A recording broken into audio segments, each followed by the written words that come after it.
A ping on a burner phone. A missed flight. A lie that costs $1 billion. When a desperate mother texts the wrong number, a cynical CEO finds the perfect excuse to blow up his sterile life. "Tell the board the deal is off," he said. "My son comes first." The kitchen smelled faintly of burned toast and damp wool. Maeve leaned her hips against the edge of the chipped formica counter, staring at the screen of her phone until the edges of her vision went fuzzy. Outside, a steady gray Seattle rain beat against the single-pane window, cold air seeping through the cracked caulking. At the small dining table, which wobbled if you leaned too heavily on the left side, sat Leo. He was 7 years old, wearing a bright yellow raincoat that smelled of stale plastic, and a Batman backpack that was nearly as big as his torso. His legs, dangling from the adult-sized chair, were perfectly still. He wasn't kicking the table leg. He wasn't humming. He was just waiting. That was the worst part. The quiet acceptance. Maeve swallowed the lump of jagged glass sitting in her throat. She looked back at the text on her screen, the words bright and mocking against the dark background. "Paul. Work thing came up. Can't make it today. Reschedule for next weekend? Sorry. The word tasted like copper in her mouth. She hated him in that moment with a purity that frightened her. It wasn't the first time Paul had bailed, or the fifth. But today, Leo had been sitting at the table since 8 a.m. It was now 10:15. They were supposed to go to the aquarium. It was a promise Paul had made 3 weeks ago. A promise Maeve had cautiously reinforced because she thought just this once he might actually follow through. Her thumb hovered over the keyboard. Her hands were shaking slightly. She was running on 4 hours of sleep, fueled by bitter, scorched coffee from a machine that sounded like it was dying. She hadn't even saved Paul's new number to her contacts yet. He had changed it last week because of some telemarketer issue that she suspected was actually debt collectors. She had copied it from a hastily scribbled Post-it note by the fridge. She didn't think. She just typed. The anger bypassed her brain entirely and spilled directly into her thumbs. "You're a coward. He's been sitting here by the door for 2 hours with his backpack on, waiting for you. You promised him the aquarium. You promised. I don't care about your work thing. Be a father for one damn afternoon before he figures out what you really are." She hit send. She tossed the phone onto the counter. It landed with a sharp plastic clatter. "Okay, buddy," Maeve said, forcing a terrifyingly false cheerfulness into her voice as she turned to her son. "Change of plans." Leo didn't look up right away. He kept his eyes fixed on the scuffed toe of his light-up sneaker. "Dad's not coming." It wasn't a question. "No, baby. He had to work." "Okay." Leo carefully slid off the chair. The defeat in his small shoulders made Maeve want to scream until her lungs tore. He didn't cry. He just began unbuckling the chest strap of his backpack. 2,000 miles away in the sterile, heavily air-conditioned sanctuary of the Delta Sky Club at JFK, Hayes Gallagher stared at a glass of sparkling water. The ice cubes clinked softly, a hollow, lonely sound. The lounge smelled of expensive leather, chemical citrus floor cleaner, and quiet desperation disguised as luxury. Hayes was 38, exhausted in a way that sleep couldn't fix, and currently dreading a 14-hour flight to Frankfurt. He was the CEO of a logistics software firm that was on the verge of a $2 billion merger. It was the culmination of 10 years of brutal, relentless work. It was everything he was supposed to want. He felt entirely hollow. He ran a hand over his face, feeling the prickle of a 5 o'clock shadow he hadn't had the energy to shave. His neck ached from a hotel pillow that was too soft. The low hum of the terminal beyond the frosted glass walls sounded like white noise, drowning out whatever lingering shred of humanity he had left. His personal phone buzzed in the inner pocket of his tailored suit jacket. Hayes frowned. Only 3 people had this number. His mother, who was dead, his sister, who only called when she needed bail money or a lawyer, and his estate manager. He pulled the heavy, cold device from his pocket, an unknown number from a Seattle area code. He opened the message. "You're a coward. He's been sitting here by the door for 2 hours. Hayes read the text once. Then he read it again. The raw, jagged emotion bleeding through the digital text felt like a physical slap in the quiet, temperature-controlled room. It was messy. It was furious. It was intensely real. He looked around the lounge. A man in a Brioni suit was loudly berating a waitress over the exact temperature of his cappuccino. A woman dripping in Cartier was aggressively typing on a laptop, her mouth set in a grim line. Everyone here was insulated, wrapped in layers of money and status. Hayes looked back at the screen. Be a father for one damn afternoon before he figures out what you really are. He didn't know this woman. He didn't know the kid with the backpack. But the profound, ugly truth of the message resonated in the empty cavern of his chest. His own father had been a ghost, a man who left checks instead of showing up to baseball games. Hayes knew exactly what it felt like to sit by a door with a backpack, waiting for a car that was never going to pull into the driveway. He should delete it. He should block the number. Instead, his thumb hovered over the keyboard. Maeve was running hot water over the sticky, dried remains of oatmeal in a bowl when her phone buzzed on the counter. She froze. The water ran over her knuckles, scalding hot. She winced, turning off the tap, and dried her hands on a dish towel that smelled faintly of mildew. Her heart hammered against her ribs. It was Paul. It had to be. He was going to apologize. He was going to say he was on his way. She snatched the phone. Unknown number. I think you have the wrong number. But for the record, the guy sounds like a piece of work. Tell your kid I'm sorry. Maeve stared at the screen. The blood rushed to her face, a hot flush of absolute humiliation. She checked the number at the top of the screen. She pulled a Post-it note from the fridge. 7045550 She had typed 193. She dropped her forehead against the cool, unforgiving wood of the cabinet above the sink. "Idiot," she whispered. "You stupid, stupid idiot." Her thumbs flew across the screen, desperate to erase the interaction, to close the portal she had accidentally opened. Maeve. "Oh my God, I am so sorry. Please delete that. I misdialed." A moment later, the 3 little gray dots appeared. He was typing back. Why was he typing back? Hayes. Already deleted. What's his favorite exhibit? Maeve frowned, wiping a stray drop of water from the screen. Maeve. Excuse me? Hayes. At the aquarium. What is he like? I have 40 minutes before I board a flight I'd rather die than take. Entertain me. Maeve let out a harsh, involuntary breath that sounded almost like a laugh. It was entirely inappropriate. She should block the number. She was a single mother living on the edge of a bad neighborhood.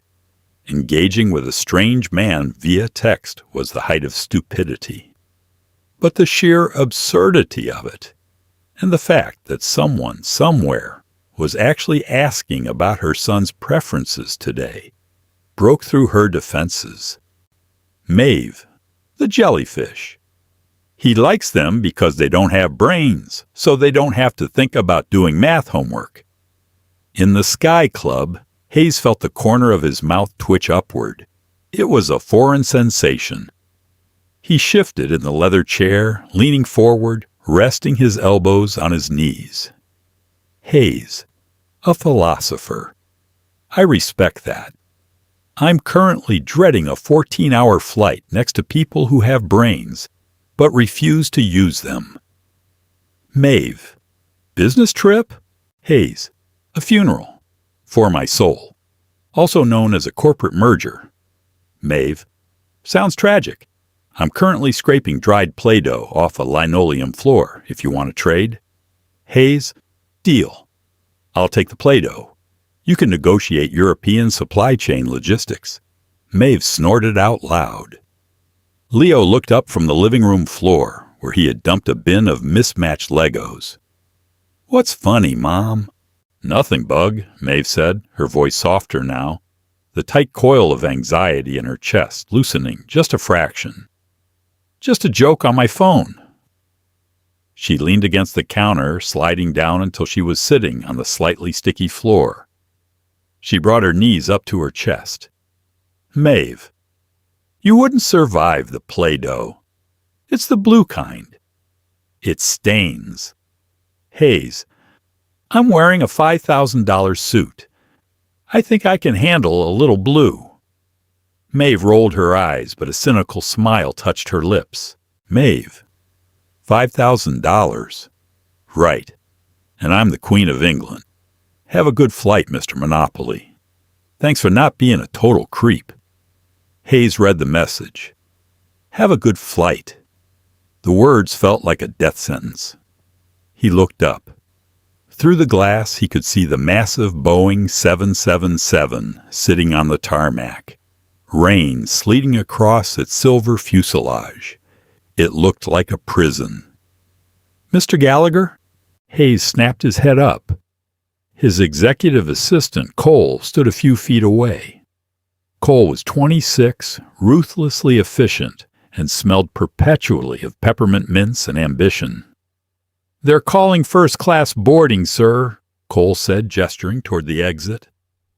The Frankfurt team just confirmed they're prepping the boardroom for our arrival tomorrow morning. It's done. We just have to sign. Hayes looked at Cole. He looked at the sleek silver briefcase resting by his feet, containing documents that would make him richer than he could ever realistically comprehend. And then he looked at his phone, the screen still glowing with the text from a woman he didn't know, sitting on a linoleum floor somewhere in the rain, raising a kid who liked jellyfish. A profound, terrifying clarity washed over him. The air in his lungs suddenly felt real, sharp, and cold. I'm not going, Hayes said. Cole smiled, a brief practiced twitch of the lips. Very funny, sir. We should head to the gate. Hayes didn't smile back. He didn't move to pick up his briefcase. He just sat there, the phone heavy in his hand. I'm serious, Cole. I'm not getting on that plane. The color drained from Cole's face, leaving him looking like a panicked ghost. Sir, Hayes, Mr. Gallagher, you can't be serious. We have a legal obligation. The board has been preparing this for 16 months. If you don't show up to sign, the Germans will walk. It will tank the stock by 20% by Monday. Let it, Hayes said. The words tasted like freedom. A reckless, stupid, intoxicating freedom. Hayes, are you having a medical event? Cole's voice was rising in pitch, drawing the annoyed glances of a nearby hedge fund manager. I can call a doctor, but we have to get on that plane. Hayes stood up. He felt lighter. He felt completely insane. He looked at Cole, seeing the sheer panic in the young man's eyes, knowing that he needed a reason that couldn't be argued with. couldn't be rationalized by a corporate board. He needed an impenetrable shield. The text on his phone burned against his palm. Be a father for one damn afternoon. Tell the board the deal is off, Hayes said, his voice deadly calm, completely devoid of the hesitation he felt pounding in his chest. What? On what grounds? What do I possibly tell them? Hayes looked out at the rain. Tell them my son comes first now. Cole just stared, his mouth slightly open. You don't have a son. I'm aware, Cole, Hayes said, adjusting his cuffs. Tell them anyway. Handle the fallout. I'm taking a leave of absence. Without waiting for a response, Hayes walked past his assistant, leaving the $5,000 briefcase sitting on the floor of the lounge. He walked out of the Sky Club, out into the chaotic, echoing concourse of the airport. He didn't walk toward the international gates. He walked toward the exit. He pulled up the text thread as he joined the flow of people heading toward ground transportation. Hayes, I just blew up $1 billion merger using your kid as an excuse to get out of it. 2,000 miles away, Maeve stared at her screen. Maeve, what? Are you insane? Hayes, probably. I figure I owe him a trip to the aquarium. Meet me in 2 hours. The Seattle aquarium was loud, damp, and smelled overwhelmingly of chlorine and fried fish from the cafeteria. Maeve stood near the entrance, her arms crossed defensively over her cheap olive green utility jacket. The fabric was frayed at the cuffs, and she kept picking at a loose thread with her thumbnail. She felt ridiculous.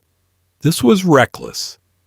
She was a 30-year-old mother who balanced spreadsheets at a dental office to afford off-brand cereal, and she was waiting in a public space to meet a stranger from a text message. She had justified it to herself by looking at Leo. When she had told him, hey, we're going to the aquarium after all, but a friend is meeting us. The pure, unfiltered joy that had lit up his face was a drug she couldn't refuse. Leo was currently pressed against the thick acrylic glass of a large tank near the entrance, mesmerized by a lethargic sea turtle. Mom, look! He's ancient! Leo yelled, not taking his eyes off the glass. I see him, buddy, Maeve called back, forcing a smile. She glanced at her phone. 12:45 p.m. The guy was late. Of course he was late. Men who promise things via text message were inherently unreliable. She felt a familiar cynical bitterness rising in the back of her throat. It had been a stupid game, a moment of weakness, and now she was just... Maeve! The voice came from her left. It was deep, slightly raspy, and completely lacking the arrogant edge she had expected. She turned. He didn't look like a billionaire, whatever that was supposed to look like. He didn't look like Mr. Monopoly. He looked like a man who had just survived a very polite, very expensive car crash. Hayes Gallagher stood there. He was wearing a dark suit that clearly cost more than her car, but the tie was pulled loose. The top button of his crisp white shirt was undone, and the jacket was damp from the Seattle rain. He looked exhausted. There were dark circles under his eyes, and his hair, which looked like it was usually styled meticulously, was slightly messy. But his eyes, they were a sharp, startling hazel, and they were looking at her with a vulnerability that caught her completely off guard. You actually came, Maeve blurted out, her defense mechanisms fully engaging. I thought you were a creep who lived in a basement, or a bot. Hayes let out a low, tired laugh. It didn't reach his eyes, but it softened the hard lines of his jaw. If I were a bot, I would have generated a better excuse for my board of directors than I need to take a random kid to see jellyfish. He took a step closer, leaving a respectful distance. He smelled faintly of rain, cedar, and something expensive that Maeve couldn't place. It wasn't overpowering. It was just present. "I'm Hayes," he said, offering a hand. Maeve looked at his hand. The nails were clean, the skin smooth, but not entirely uncalloused. She wiped her own palm on her jeans before taking it. His grip was firm, warm. "Maeve," she said, "and this whole thing is completely insane." "I entirely agree," Hayes said, dropping her hand. He looked past her to where Leo was now watching a school of silver fish dart around a coral reef. "Is that him?" "Yeah, that's Leo." Maeve swallowed hard, suddenly fiercely protective. She stepped slightly into Hayes's line of sight, blocking him. "Listen, I don't know what kind of midlife crisis you're having. I don't know why you walked out on your life today. But he is not a prop. He's had a really crappy day because his actual dad is a deadbeat. If you're here to play savior for an afternoon, just to feel better about yourself, you can leave right now." Hayes didn't flinch. He absorbed the words, looking at the fierce, exhausted woman standing in front of him. She had dark circles under her eyes, too. Her hair was pulled into a messy knot, and there was a faint blue smudge of what looked like Play-Doh near her collarbone. She was beautiful, not in a curated, polished way, but in a raw, undeniable way. "I'm not here to play savior," Hayes said quietly, the cynical edge returning to his voice, but directed entirely inward. "If anything, I used your son to save myself from a boardroom in Frankfurt. I owe him a debt. I buy my own ticket. I walk behind you. I don't interfere. I just needed to be somewhere real today." Maeve searched his face. She was used to men lying to her. Paul's lies were always wrapped in apologies and excuses. Hayes wasn't apologizing. He was just stating a pathetic, bizarre fact. She sighed, the tension draining out of her shoulders. "Fine, but I'm buying my own ticket. I don't take charity." "Wouldn't dream of offering it," Hayes said. "Mom!" Leo came jogging over, his light-up shoes flashing red and blue against the dark carpet. He skidded to a halt when he saw Hayes, suddenly shy. He hid halfway behind Maeve's leg. "Who's this?" Maeve put a hand on Leo's shoulder. "Leo, this is Hayes. He's a friend of mine. He wanted to come see the jellyfish, too." Leo peered up at Hayes, assessing him with the brutal honesty only a 7-year-old possesses. "You're wearing a suit. People don't wear suits to the aquarium. The splashing gets them wet." Hayes looked down at the boy. He felt a strange, tight sensation in his chest. "You make a fair point, Leo. It was poor planning on my part." He slowly reached up, unknotted his tie and pulled it off, shoving the expensive silk into his jacket pocket. "Better." Leo nodded slowly. "I guess. The jellyfish are this way. You have to be quiet in the tunnel, or they get scared." "I excel at being quiet," Hayes said. As they walked toward the darkened exhibits, Maeve fell back a step, walking beside Hayes. The neon blue light from the tanks cast eerie, shifting shadows across the floor. "So," Maeve murmured, keeping her eyes on Leo as he ran ahead to the next tank. "You really just walked out of the airport? Left your luggage and everything?" "My assistant has my luggage and my laptop, and probably my dignity," Hayes said, his hands in his pockets. The heavy, damp wool of his suit jacket weighed him down, but internally he felt like he was floating. "I told him my son came first. It was the only thing I could think of that he couldn't argue with." Maeve looked at him, her brow furrowing. "You told your company you had a secret kid?" "Effectively, yes. I assume it's currently trending on some financial blog." Hayes sounded entirely detached from the reality of his own ruin. "Are you going to get fired?" she asked, genuinely curious. "I'm the CEO and the majority shareholder. They can't fire me, but they can make my life a living hell." He stopped walking, turning to face a massive floor-to-ceiling tank glowing with ethereal, pulsing jellyfish. They moved silently, perfectly indifferent to the world outside the glass. "For 10 years, I've made every decision based on optimization, margins, efficiencies. I haven't done a single thing just because I wanted to. Until today." Maeve watched him. She saw the tension in his jaw, the way he stared at the tank like it held the secrets to the universe. She understood the crushing weight of obligation, even if hers looked completely different from his. Hers was keeping the lights on. His was apparently keeping a multinational empire running. Both were cages. "Well," Maeve said softly, stepping closer to the glass.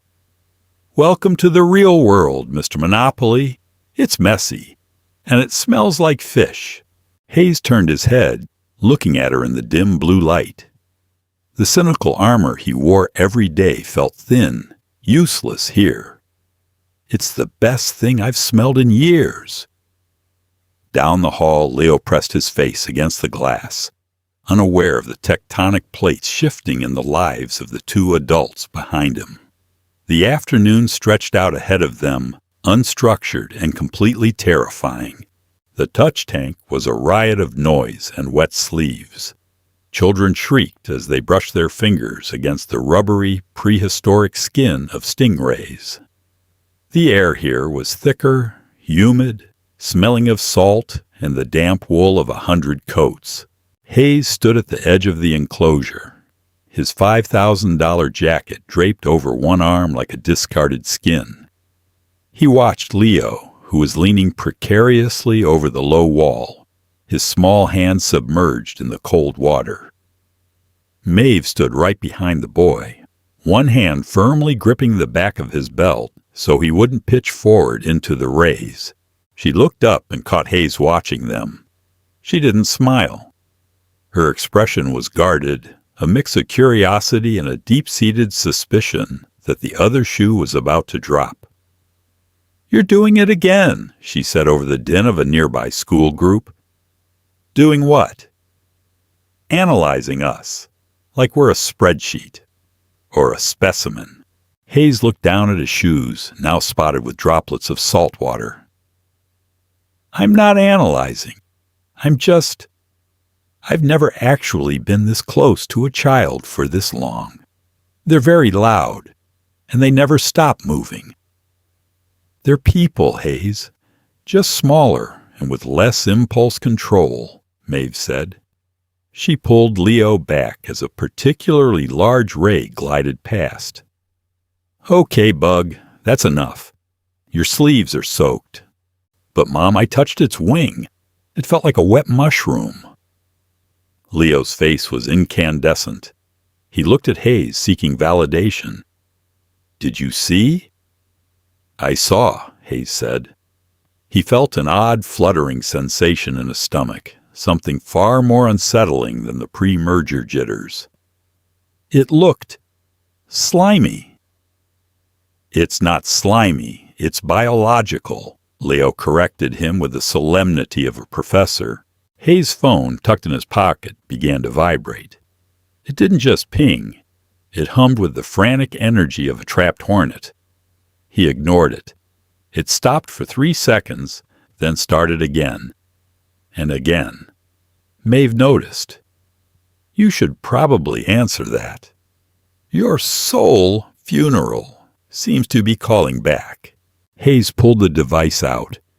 The screen was a chaotic wall of notifications.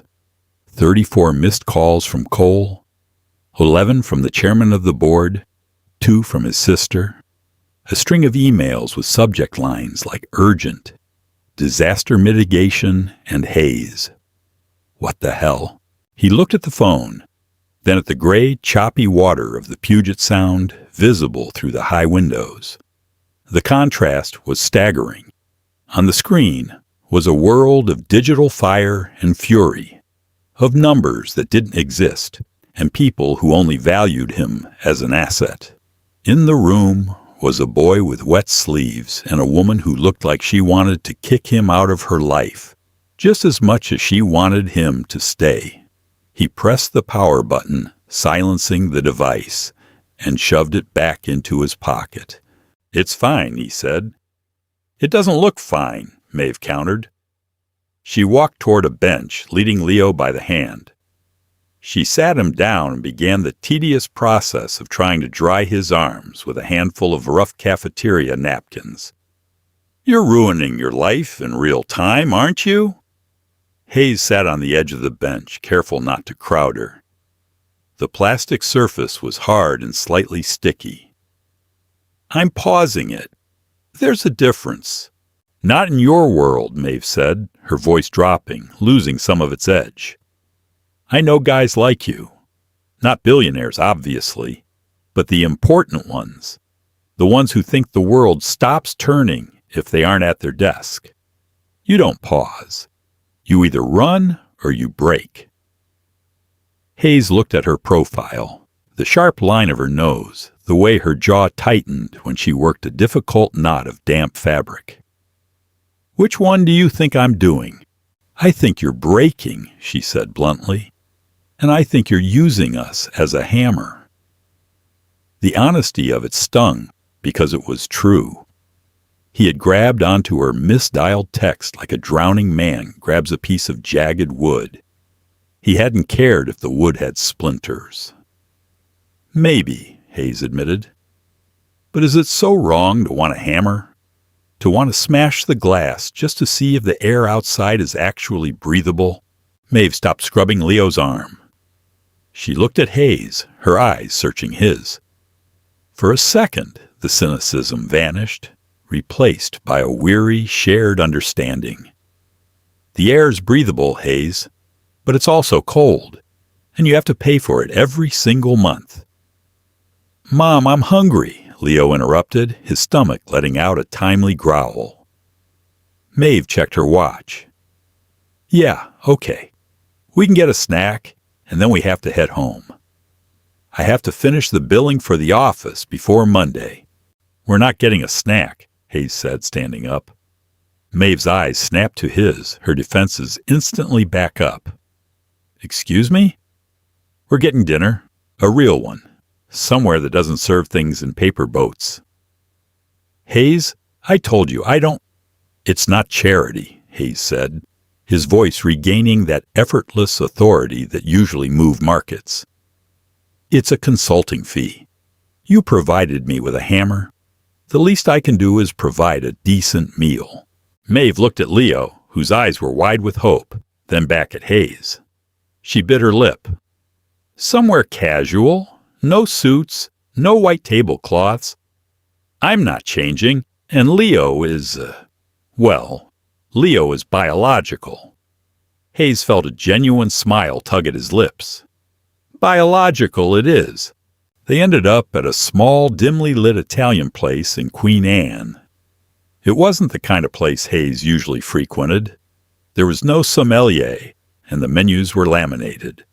But it smelled of garlic, red wine, and decades of family arguments. Leo was busy coloring a paper placemat with a blunt red crayon.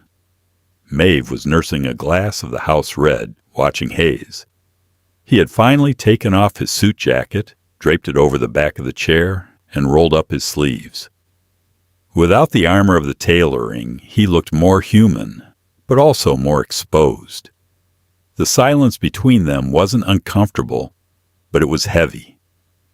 "So," Maeve said, tracing the rim of her glass, "the my son lie. How long do you think that's going to last?" Hayes leaned back, his eyes dark. "Long enough to get me through the weekend. After that, I'll have to go back and face the firing squad. They'll want proof or a retraction. They'll want me to apologize to the Germans and crawl back to Frankfurt." "Will you?" "I don't know. Hayes said truthfully. Before 10 o'clock this morning, I would have said yes without thinking. Now, I'm looking at a crayon drawing of a jellyfish and wondering why I spent the last decade worrying about the price of shipping containers in Rotterdam. Because that's who you are, Maeve said. You're Hayes Gallagher. You're the guy who wins. People like you don't just stop. People change, Maeve. No, she said, shaking her head. They evolve, or they pivot, but they don't change their DNA. You're a shark. You've just decided to swim in a different pond for a few hours. Hayes looked at her, his gaze intense. And you? Who are you, Maeve? Besides the woman who texts the wrong billionaire. Maeve laughed, a short, dry sound. I'm the woman who makes sure the bills are paid. I'm the woman who explains to a 7-year-old why his father is busy for the 14th time this year. I'm the woman who buys the off-brand milk so I can afford the good shoes for him because his feet grow too fast. She looked at Leo, her expression softening into something fierce and beautiful. I don't have the luxury of pivoting. I just have to keep moving. Hayes reached across the table, his hand hovering near hers. He didn't touch her, but the heat between them was palpable. What happened to his father, if you don't mind me asking? Maeve shrugged, a jagged movement of her shoulders. Paul, he was a dream. Not the good kind. The kind you wake up from and realize you've been talking to a ghost. He was charming and handsome and absolutely terrified of anything real. When things got hard, when Leo was born, when the money got tight, he just faded out. He's like a radio station that's mostly static. Occasionally a song comes through, but you can't rely on the signal. He missed the aquarium today, Hayes said. He misses everything today, Maeve replied. He's a coward, like I said in the text. Hayes finally let his fingers brush against hers. Her skin was cool, slightly rough at the tips. She didn't pull away. I'm sorry, he whispered. Don't be, she said, looking him in the eye. It's my life. It's grounded. It's real. It's a lot of things. But it isn't a lie. The door of the restaurant opened, letting in a gust of cold, wet air. A man in a dark overcoat stepped in, scanning the room. He spotted their table and began walking toward them with purposeful strides. Hayes went still. He recognized the walk. He recognized the coat. Cole, Hayes muttered under his breath. Maeve saw the change in his face. She pulled her hand back, her eyes darting to the newcomer. Is that the Soul funeral? My assistant, Hayes said, his voice turning cold. Cole reached the table, his face flushed, breathing hard as if he had run up the hill. He didn't look at Maeve or Leo. He looked directly at Hayes, his expression a mix of terror and professional fury. Oh, sir, Cole panted. The board, they're at your house. They called your sister. They know you don't have a son, Hayes. They think you've had a psychotic break. The merger. The Germans are giving us until midnight to issue a joint statement, or the deal is legally dead, and they're suing for breach of contract. The restaurant seemed to go quiet. Even Leo stopped coloring, sensing the shift in the atmosphere. Hayes didn't get up. He didn't blink. He just stared at Cole. How did you find me? I tracked your phone, sir. You didn't turn off the GPS. Cole leaned over the table, his voice a frantic whisper. Hayes, please. The car is outside. We can be at the private terminal in 20 minutes. We can still make a late flight. We can tell them it was a misunderstanding, a family emergency that got blown out of proportion. Just come with me now. Hayes looked at Cole. Then he looked at Maeve. She was looking at him with that same cynical, knowing expression. She wasn't surprised. This was the moment she had been waiting for. the moment the billionaire realized he wasn't biological after all. "Go," she said softly. "Maeve," Hayes started. "No, really, go," she said, her voice steady but her eyes were glassy. "This was a nice afternoon, a great story. But your world is calling, Hayes, and you're a shark. Go swim." Hayes looked at Leo, who was clutching his red crayon like a weapon. Then he looked at the expensive, desperate man standing over him. The internal contradiction that had been simmering in Hayes all day finally boiled over. He felt the pull of the billion-dollar deal, the legacy he had built, the sheer, crushing weight of his own identity. But he also felt the cold, honest air of the Seattle rain. He felt the sting of Maeve's rejection. He stood up. Cole let out a visible sigh of relief. "Thank God. Let's go, sir." Hayes picked up his jacket. He turned to Maeve. "I'm not going with him." Cole froze. "Wait, what?" Hayes looked at his assistant. "I'm not going back to the airport, Cole. I'm not signing the deal. And I'm not issuing a statement." "Hayes, you're throwing it all away." "For what? For this?" Cole gestured vaguely at the room, at the laminated menus and the half-eaten pasta. "No," Hayes said, his voice ringing with a terrifying clarity. "For the fact that I finally like the person I'm being. Tell the board I'm unreachable. Tell them the deal is dead. But the son, everyone knows it was a lie now," Cole cried. Hayes looked at Leo. He reached out and ruffled the boy's hair. It was a clumsy gesture, unfamiliar and awkward, but it was real. "It wasn't a lie," Hayes said, looking Maeve directly in the eyes. "It was a prophecy." He reached into his pocket, pulled out his phone, and handed it to Cole. "Take this. It's clearly a distraction. I don't want it." Cole stared at the phone as if it were a live grenade. "Sir." "Go, Cole. Enjoy the merger. I'm sure someone else will sign it." Without another word, Hayes sat back down. Cole stood there for a long moment, looking at his boss, then at the single mother and the boy.